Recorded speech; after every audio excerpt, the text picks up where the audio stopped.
नमस्कार, कंज्यूमर अड्डा में आपका स्वागत है। और आज हम बात कर रहे हैं हरी भरी धरती और साफ हवा की विश्व पर्यावरण दिवस के मौके पर। तो ये एक मौका है अपना संकल्प दोहराने का। मगर लॉकडाउन में जिस तरीके से हमारे आसपास की आबोहवा बदली, उसने सबको एक एहसास भी दे दिया कि अगर प्रदूषण कम होता है तो हमें एक नई दुनिया देखने को मिलती है। क्या हम इस बदली हुई दुनिया को कायम रखना चाहते हैं? क्या हम पर्यावरण को साफ सुथरा बनाने की दिशा में आगे बढ़ सकते हैं? क्या इसके लिए हमारी नीतियां हमारा साथ देंगी, या फिर लॉकडाउन हटने के बाद वही ढाक के तीन पात देखने को मिलेंगे? तो आज इसी पर हम करने जा रहे हैं कंज्यूमर अड्डा में खास चर्चा विश्व पर्यावरण दिवस के मौके पर। और इसमें हमारे साथ कुछ खास मेहमान शामिल हो रहे हैं। हमारे साथ है पर्यावरण एक्टिविस्ट देबी गोयनका साहब, पर्यावरणविद विमलेंदु झा और आस्था की फाउंडर वीणा विरमानी। ये तीनों वो लोग हैं जिन्हें आप अच्छी तरह जानते हैं और इनकी आवाज पर्यावरण की दुनिया में काफी बड़ी मानी जाती है।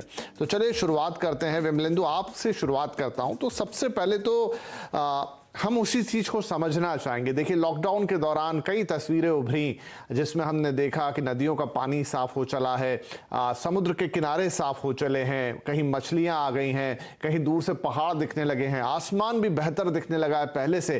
तो इसमें कितनी वास्तविकता थी और कितनी बातें थी? थोड़ा सा उत्साह भी आ जाता है कई बार ये चीजें देख के, लेकिन क्या फर्क पड़ा जब हम सब घर के अंदर थे?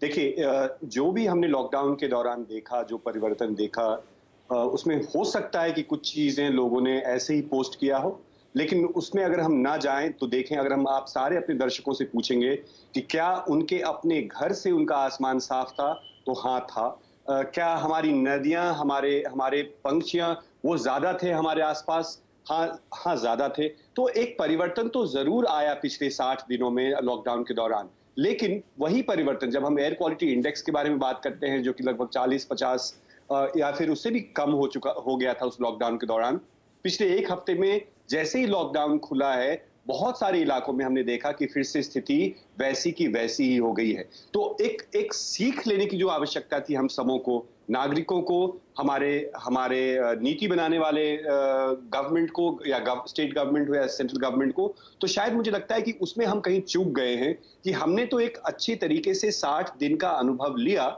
हमने उस लॉकडाउन में पेड़, पंछी, नदी, डॉल्फिन्स, सहारनपुर से हिमालय का दर्शन हुआ, ये सब कुछ लिया, लेकिन उसको हम सस्टेन नहीं कर पाए और शायद सस्टेन करने की इच्छा नहीं रखते हैं। और हमारे लिए बहुत एक आवश्यक चीज सोचना जरूरी है कि हमारे बिना कुछ किए बावजूद ऐसी स्थिति आई कि जिस चीजों की हम परिकल्पना करते थे, हम जिसके लिए लड़ाई लड़ते थे, अपने आप वो चीजें हमारे सामने आई। और वो इसलिए आई क्योंकि हमने पॉज बटन दबाया, हमने स्लो बटन दबाया, और इंडस्ट्रीज रुकी, हमारे व्हीकल्स रुकी। अगर दिल्ली के प्रदूषण के बारे में हम बात करते हैं तो 1 करोड़ प्राइवेट गाड़ियां हैं। वो गाड़ियां जैसे ही रोड से बाहर उतरी तो ऑफ कोर्स प्रदूषण कम होगा, और ऑफ कोर्स प्रदूषण कम हुआ।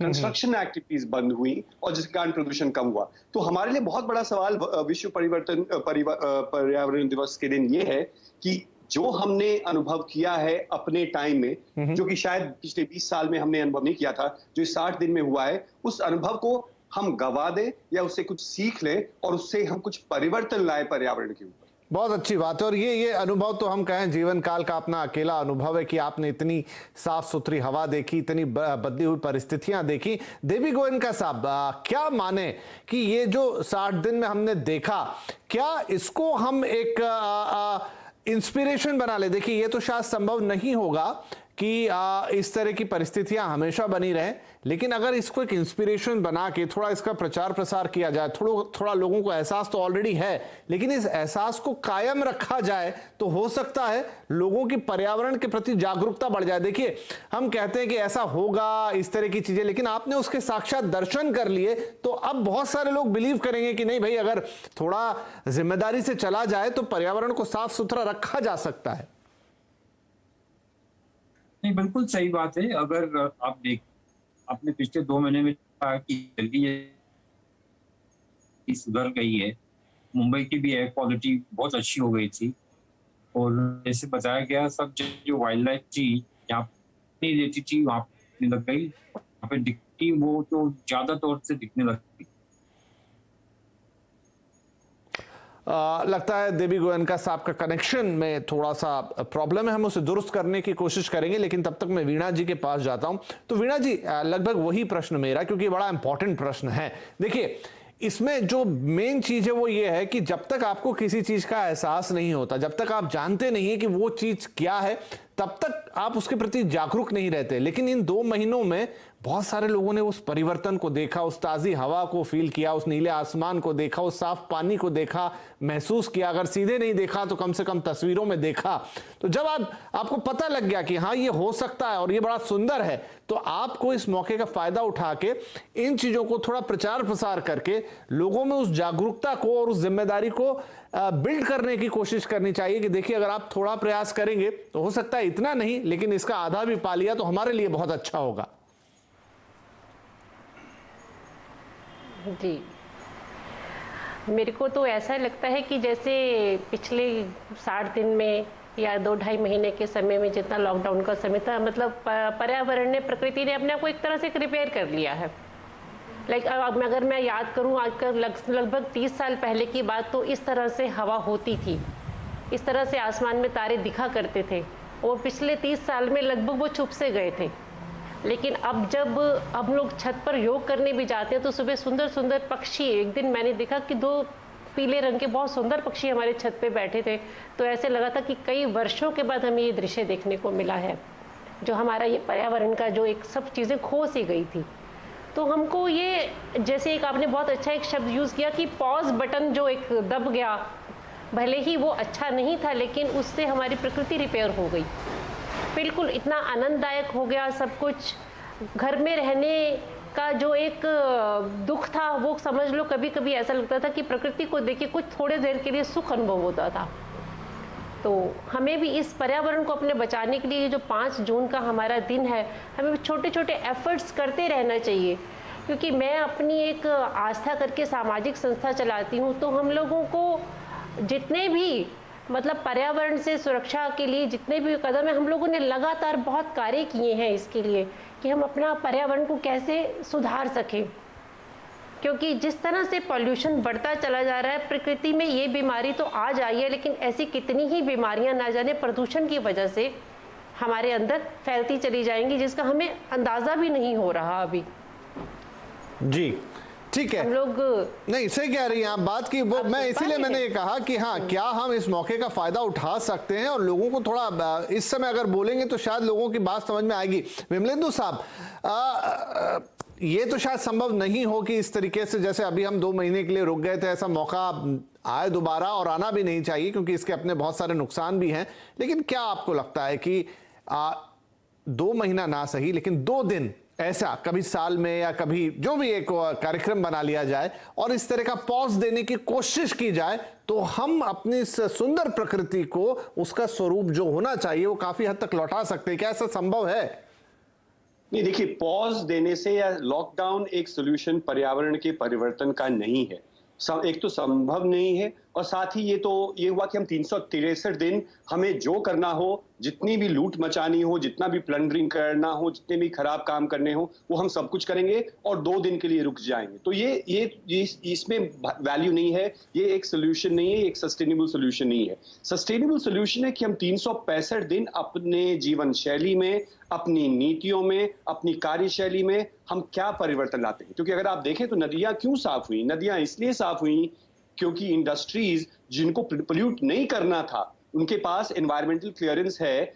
इसका मतलब है कि स्टेट पोल्यूशन कंट्रोल बोर्ड अपना काम नहीं करते थे, इंडस्ट्रीज उन रेगुलेशंस को फॉलो नहीं करती थी और नदियों को प्रदूषित करती थी। अगर हम देखें कि हवा क्यों साफ हुई, क्योंकि हमारे पब्लिक ट्रांसपोर्ट सिस्टम जो है वो डिलैपिडेटेड है। अगर 1 करोड़ गाड़ियां, प्राइवेट व्हीकल्स हैं जिसके कारण प्रदूषण होता है, तो हमें प्राइवेट व्हीकल से पब्लिक व्हीकल्स की तरफ बढ़ना बहुत जरूरी है। हम कोल थर्मल पावर प्लांट्स बंद थे इस दौरान, और इसलिए हमारी हवा साफ हुई। तो क्या हम जो कहते हैं कि coal thermal power plants are bad for environment, हम शिफ्ट कर सकते हैं क्या रिन्यूएबल के तहत? तो इसके लिए हमें एक रोड मैप बनाना बहुत आवश्यक है कि इसके लिए लॉकडाउन, तालाबंदी जरूरी नहीं है पर्यावरण के परिवर्तन के लिए, बल्कि एक कोर्स करेक्शन बहुत जरूरी है कि हम कैसे सस्टेनेबल प्रैक्टिसेस के तरफ बढ़े, ताकि हम इश्यूज को सॉल्व कर सकते हैं। और सॉल्व पॉसिबल है अगर हम अगर इंडस्ट्रीज पोल्यूट नहीं करेंगे तो नदियां साफ होंगी, अगर कोल थर्मल पावर प्लांट्स बंद होंगे तो हमारी आबो हवा साफ होगी, अगर व्हीकल्स, जितने ज्यादा व्हीकल्स, 1 करोड़ गाड़ियां अगर हमारे दिल्ली शहर में है और बंबई शहर में है,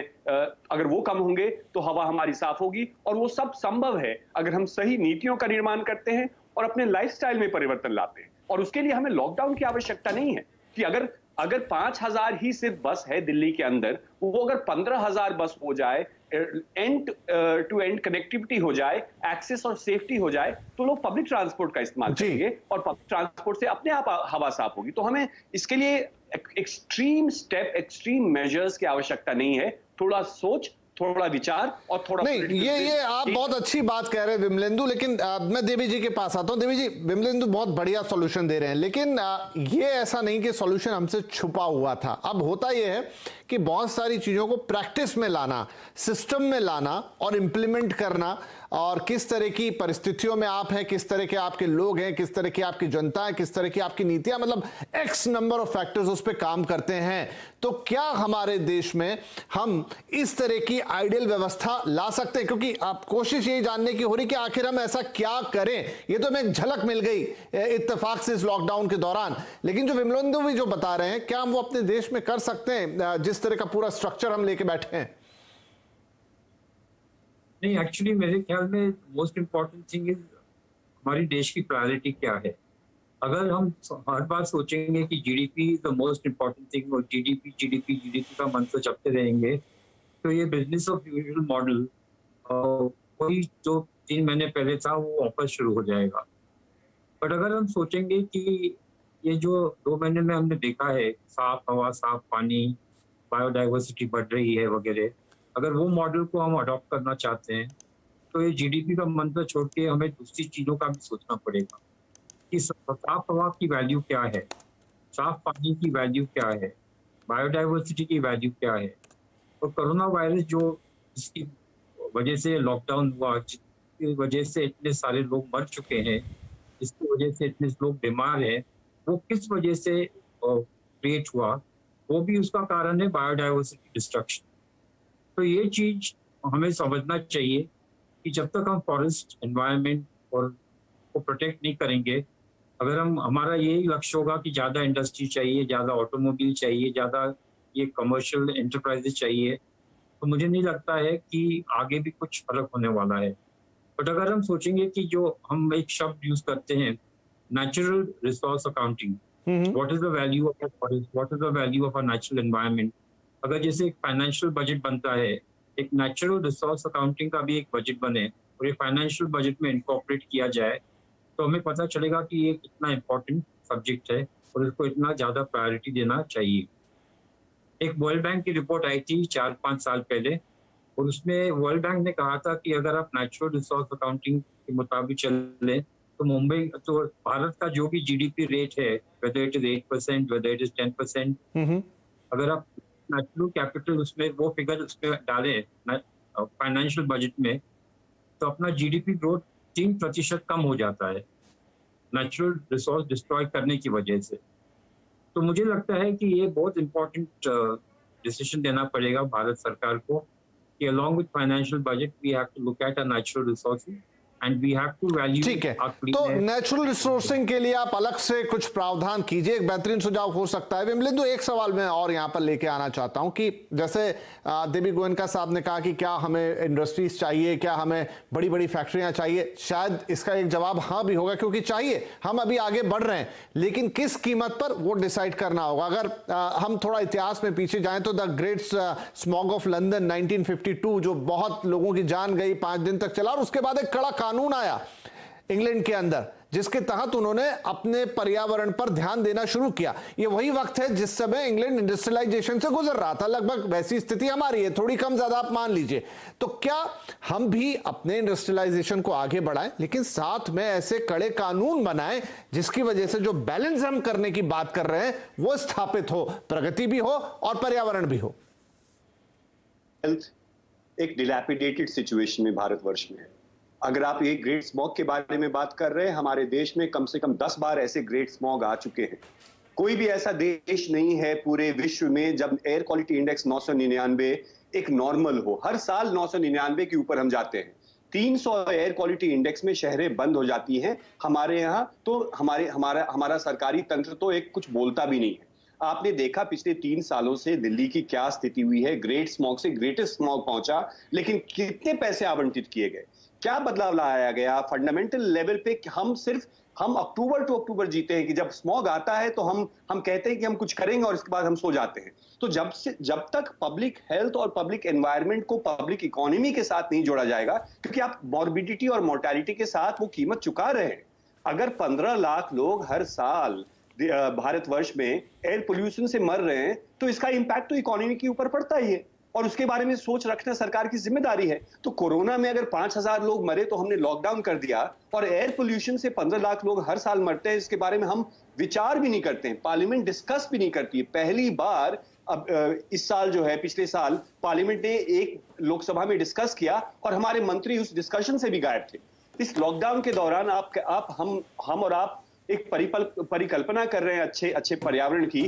30 ऐसे फॉरेस्ट क्लियरेंस के प्रपोजल जो हैं वो मिनिस्ट्री ऑफ एनवायरनमेंट ने क्लियर किए हैं। तो जब हम हाथी के बारे में रोते हैं तो हाथी के हैबिटेट के बारे में भी रोना पड़ेगा हमें। जिस तरह से पिछले 2 दिनों से हम लोग केरला के हाथी के बारे में सोचते हैं, ये हम कभी नहीं सोचते हैं कि किस कदर हमने भारत के जंगलों को काटा है उसी विकास के लिए। और किसका विकास?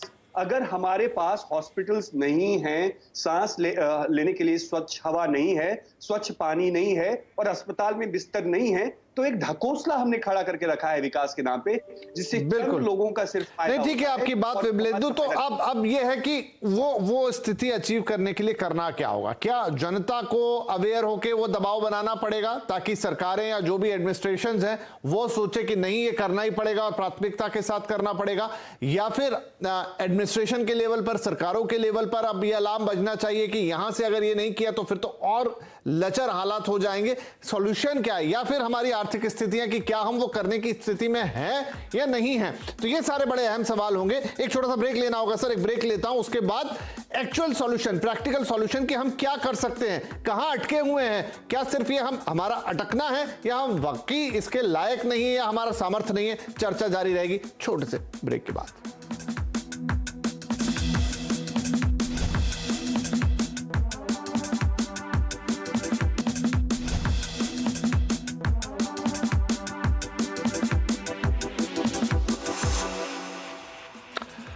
कंज्यूमर अड्डा में विश्व पर्यावरण दिवस के दिन बात हो रही है हरी भरी धरती और साफ हवा, और जिसका ताजा उदाहरण लॉकडाउन में हमें किस्मत से देखने को मिला। इसलिए बड़ा इंपॉर्टेंट हो जाता है कि शायद हर किसी को झलक मिल चुकी है कि साफ हवा और पर्यावरण का मतलब क्या है, मायने क्या है और उसका इंपॉर्टेंस क्या है।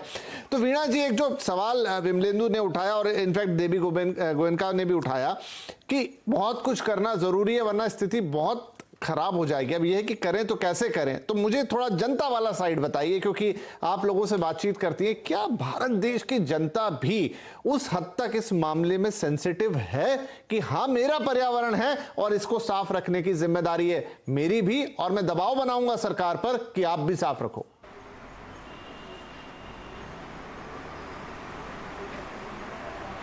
अनुभव देखा है जी, मैंने ये सर मैं आ रहा हूं आपके पास, ये वीणा जी से मेरा सवाल था। अच्छा, ऐसा है, देखिए लॉकडाउन कोरोना की वजह से जो हुआ ये एक दुर्घटना थी, लेकिन ये दुर्घटना भी हमको बहुत कुछ सिखा के गई है। सरकार अपने कानून बनाएगी, अपने कानूनों से काम करती है, अपने हिसाब से करती है, लेकिन हर नागरिक का ये कर्तव्य है कि वो अपने देश के लिए क्या कर सकता है, अपने पर्यावरण के लिए क्या सकता है। मैंने आपको बताया कि हम लोग अपनी संस्था चलाते हैं। नहीं, मैं वीणा जी आपसे जानना चाह रहा हूं कि मैं एक्चुअल ग्राउंड एक्सपीरियंस की, क्या लोग वाकई में सोचते हैं कि उनके ऊपर की हवा कैसी है, उनके आसपास के पेड़ कैसे हैं? बिल्कुल बिल्कुल बिल्कुल, लोग सोचते हैं और करते भी हैं, लेकिन शायद उनको जगाना पड़ता है। शायद पर्यावरण दिवस हम इसीलिए मनाते हैं कि लोगों को हम जागरूक कर सकें, क्योंकि कोई भी दिवस मनाने से लोगों को ध्यान में आ जाता है कि हाँ, आज पर्यावरण दिवस है, आज हमको प्लांटेशन करना है, पौधों का ध्यान रखना है, पेड़ों का ध्यान रखना है। तो दिन मनाने का यही कारण होता है।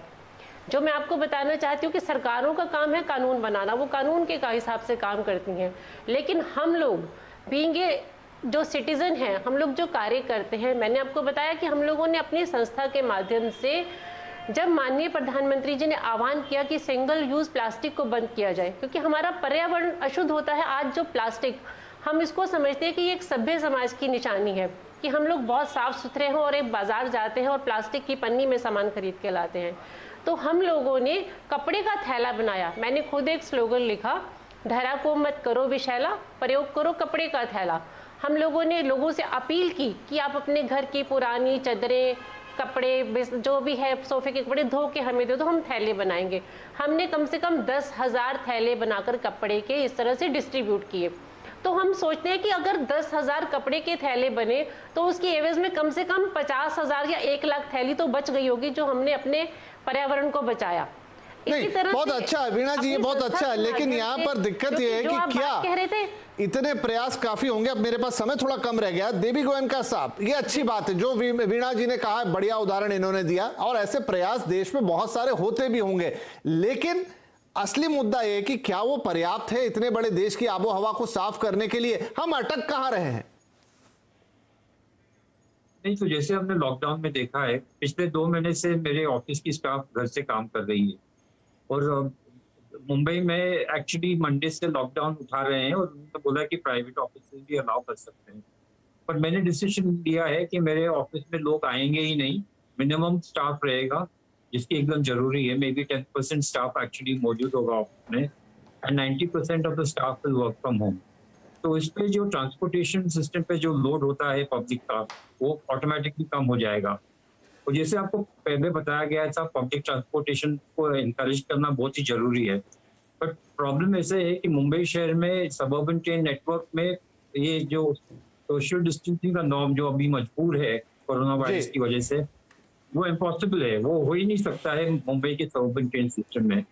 तो मुझे लगता है कि ये एक सोल्यूशन है कि आप घर से काम करो, लोगों को एनकरेज करो कि जब तक आपको घर से बाहर निकलना जरूरी ही नहीं है तो आप घर पे ही नहीं, ये भी एक अच्छा सुझाव हो सकता है। तो आप ये देखिए, आप क्योंकि हम एक बहुत बदली परिस्थिति में रह रहे हैं, कब तक रहना होगा कहना मुश्किल है, लेकिन पर्यावरण का वो बड़ा सवाल जरूर बना रहेगा। मेरा तो बस आज का पॉइंट ये था कि अब हमने सबने उस चीज का स्वाद चख लिया है। जब तक मालूम नहीं था कि स्वच्छ हवा कैसी होगी, नीला आसमान कैसा होगा, जानवर सड़क पे आएंगे और पूरी प्रकृति आसपास दिखेगी, तो उसका महत्व क्या है। तो शायद मैं जनता से यही कह सकता हूं, बातें और भी हैं, काम और भी होंगे, लेकिन अगर आप अपनी तरफ से उस चीज को फील कर पाए हैं तो समझिए उसका महत्व क्या है और उसकी कीमत क्या है। इसी उम्मीद के साथ कि इस विश्व पर्यावरण दिवस पर काफी सारे लोग प्रण करेंगे कि हाँ, जो देखा है उसको कायम रखने की कोशिश होगी।